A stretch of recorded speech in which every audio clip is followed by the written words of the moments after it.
Miss Campbell, Yes. I've always been in love with women who can sing. Let me tell you why. Because as a man, especially a man in America, a man of color at that, we are always told to conceal our feelings in public. And in your house is when you let your rage go. And unfortunately, women have never been given the credibility of calming a house, running a house, and even calming their man's spirit. And a woman who can sing is like the instrument God gives to teach a man. Sometimes you need to slow down and let me do the job. And let me talk to your spirit. Ooh, I like that interpretation. So I must ask you, as a singer, what are the burdens of not only flowing in song, but to express the song that comes from your soul to the person outside of you? Burden, I don't know. The closest thing I can think of is the fear that what you're gonna give, your gift, will be rejected.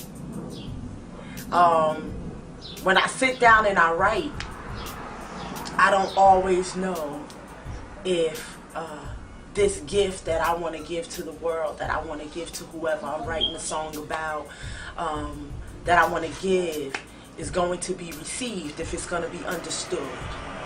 So I think that as a woman who sings, if I'm going to call it a burden, it's that when it's not going to, when you realize or think or contemplate that it's not going to be received and appreciated for what it really is. Many years ago, I wrote this song called "I'm Gonna Write a Song for You," and that was, I wrote the name of the song is "I Am Gonna Write a Song for You." It's literally the hook, and it was about, I have nothing to give.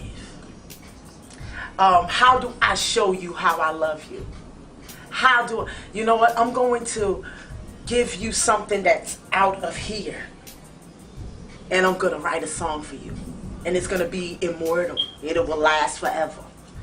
And the fear is that it won't mean anything to anyone when it's literally a piece of your soul, when it's literally a piece of your heart. But what if it's nothing to the person who you give it to? What if it's nothing to the people? See, and that's that, I guess. I don't know if that's what you meant, but I think it's for me, because everything I write and everything I sing is I'm really putting everything I got into it. What a slap in the face when it's not received, when it's not appreciated. You know what I mean? I understand that. I was doing some research to get ready for you, and like I said, I'm a hip hop person. I'm not really an R&B person, because most people who sing don't touch my soul. It just sounds like music, and there's very few people who could touch me. So I was really doing some research, and I looked up the history of R&B and the history of soul music. R&B music is categorized as rhythm and blues. That distinction came out of rock, which was originally called rhythm and blues. And when it came to the history of rhythm and blues and rock, jazz, the art form we know with the trumpets, is originally what we call rock, and it got turned into rock. Rhythm and blues was the expression of your feelings to rhythm. And people of color had the blues because the blues meant this is how we deal with the troubles and tribulations of our day, so we put it in song. So that's why gospel was God-bound and rhythm and blues was worldly bound. Right. So we have the gospel and the secular. Right. But the secular complemented the gospel in the past. Right.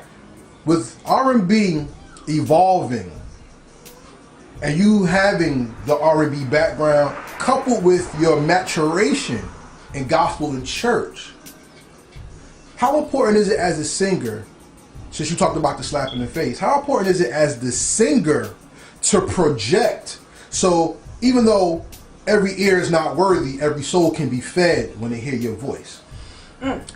I don't think that, for one thing, I don't think that question can be posed to every singer. Because every singer doesn't even get that. Every singer doesn't even understand that whole bit of history. That, you know, every singer is not digging into a deep place. You know what I mean? They're trying to keep your butt shaking, and that's fine. You know, I like it. I dance to it. But for me, for one thing, I know that I'm going to be categorized, and I know that, you know, some people are going to say she's an R&B singer, some people are going to say she's a blues singer, some people are going to say she's a rock singer. So I don't know. I'm all of it.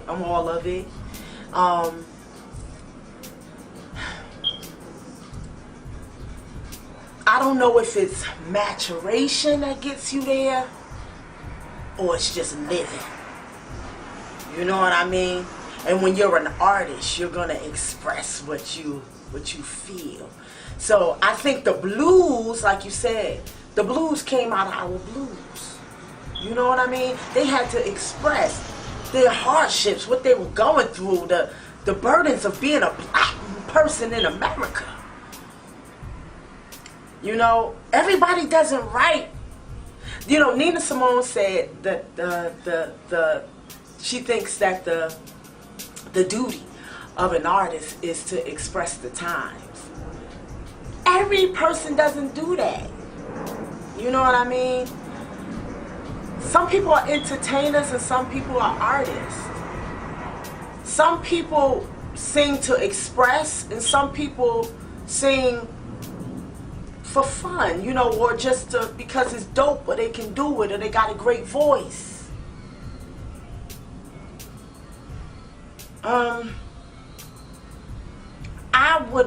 I try to live up to what Nina Simone would want me to be, to express the time, to express something.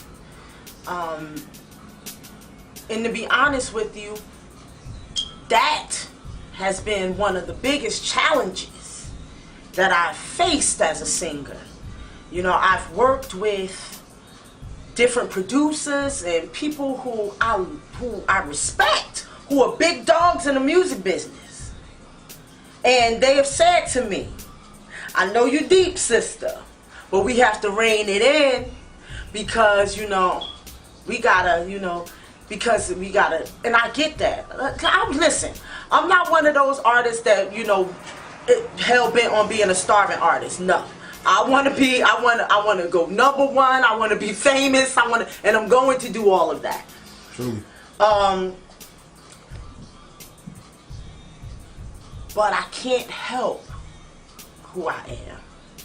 I can't help it. And I can't fake it. You know what I mean? I can't fake it. So, you know, is it maturation? I think it's just living, and I think it's just, you either are or you aren't. You know. You either are or you aren't. Some people are talented and they can sing, oh my God, they can sing the, ooh. And then some people are just, you know, they may not have the greatest voice, but when they open their mouth, you feel it all over yourself because it's coming from somewhere else. And those blues greats, that's what they were doing.